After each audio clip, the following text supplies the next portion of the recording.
একটু ভাবো, যে ব্রহ্মাজি এই ব্রহ্মাণ্ডের রচয়িতা, তাকেই যদি কেউ জিজ্ঞেস করে নেয় যে তুমি কে, তাহলে তার উপর দিয়ে কি যাবে? দ্বারকাতেও ঠিক এটাই হয়েছিল, যেটা সনাতন ধর্মের সব থেকে বড় রহস্যকে সবার সামনে খুলে দিয়েছিল, যেটা আজকের বিজ্ঞানীরাও মাল্টিভার্সের নামে জেনে থাকে। এমন হয়েছিল যে ব্রহ্মাজির মধ্যে নিজের স্থানের প্রচন্ড অহংকার হয়ে গেছিল।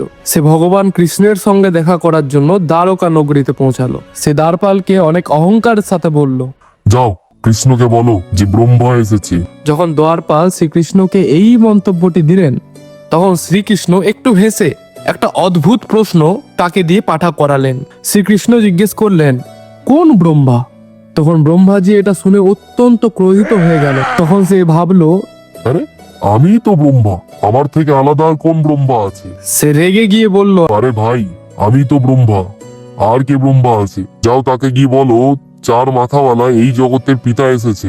কিন্তু যখনই সে মহলের ভিতরে গেল, সেই দৃশ্য দেখে তার পায়ের তলার জমিন খসে গেল। সেখানে একটা নয়, সেখানে লাখো কোটিটা ব্রহ্মা রয়েছে। কারোর 10টা, কারোর 100টা, কারোর 1000টা মাথা। সেগুলো সব আলাদা আলাদা ব্রহ্মাণ্ড থেকে এসেছে।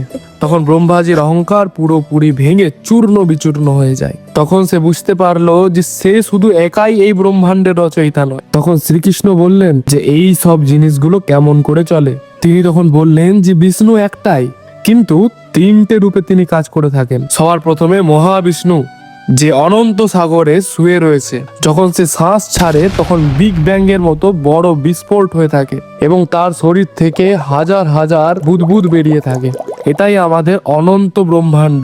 তারপর আসে গর্ভোদক্ষায়ী বিষ্ণু, যে হাজার কোটি ধরনের ব্রহ্মাণ্ডের মধ্যে প্রত্যেকটা ব্রহ্মাণ্ডে গিয়ে সেখানকার ব্রহ্মাজিকে সৃষ্টি করে থাকে।